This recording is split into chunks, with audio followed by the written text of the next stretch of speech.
Mr. Yang, we're going to begin with you. This morning, Eric Adams informed us that he had changed his mind about participating in this debate after refusing the invitation earlier in the week. About the same time, a published report came out questioning his residency. Do you believe that Mr. Adams lives in New York City? I'm glad Eric is here. Thank you on behalf of the voters of New York City, Eric. But I want to reflect, Maurice, on the oddness and the bizarreness of where we are in this race right now, where Eric is literally trying to convince New Yorkers where he lives and that he lives in this basement. And it's troubling because Eric, unfortunately, has not only been not straightforward, but he's been hypocritical. He spent months attacking me for not being a New Yorker. Meanwhile, he was attacking me from New Jersey. He calls himself a reformer, but he's been investigated for corruption at every stage, city, state, even Barack Obama's federal Department of Justice. And he says he's the blue-collar mayor. Meanwhile, he's a landlord with 5 units who doesn't report any rental income. So I'm glad you're here to answer some of these questions, Eric, but unfortunately, his tour of the basement raised more questions than it answered for many New Yorkers, including me. Ms. Wiley, do you believe Mr. Adams lives in the city? I really believe that New Yorkers don't care so much where Mr. Adams lays his head, but it is absolutely clear that New Yorkers want a mayor who is fully forthcoming and fully honest. And I know that with Mr. Adams, there have been issues about his memory, like remembering meeting with donors who, frankly, were engaged in what appears to be a corrupt pay-to-play, and yet couldn't remember when asked by investigators. That there are issues with remembering to, as a landlord, to pay and account for rents in rental property. And of course, there's the question of remembering his position a year ago on Stop and Frisk, where he said it was a great tool that he used often. And the issue is honesty. Ms. Garcia, do you believe Mr. Adams lives in the city?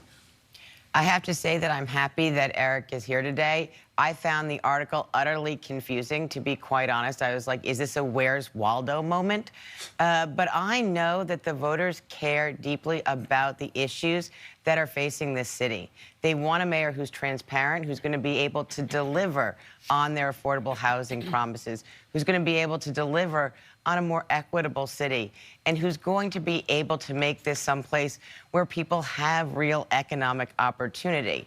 And I have been the city's go-to crisis manager for the last 14 years, whether or not that was in Hurricane Sandy or during COVID, delivering food to people who were sick or who were homebound.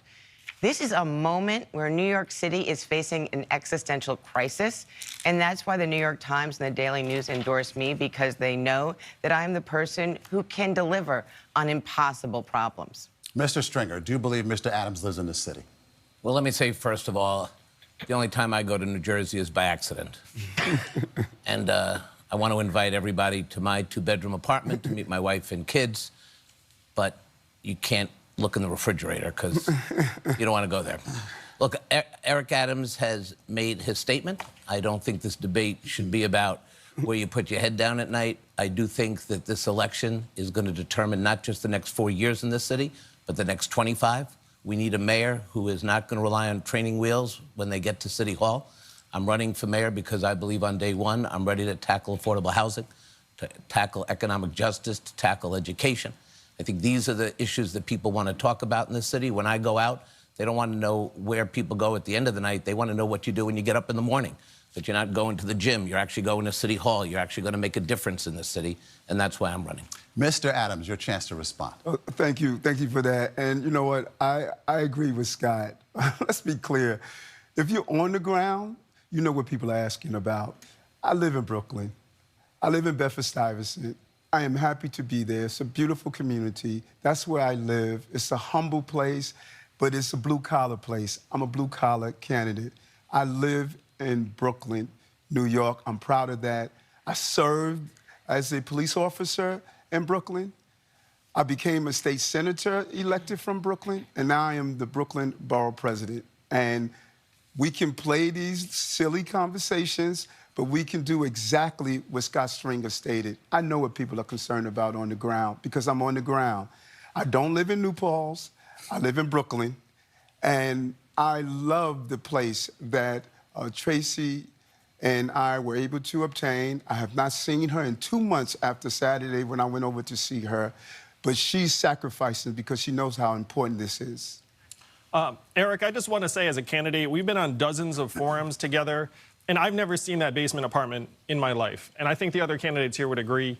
But we have seen the New Jersey background, and apparently the doormen in Fort Lee recognize you immediately. When you say, hey, who's this person? They say, Eric Adams, 22H. May I respond? 15 seconds and we got to move on. Yes. I was asked by Mr. Yang to produce my Easy Pass. I did.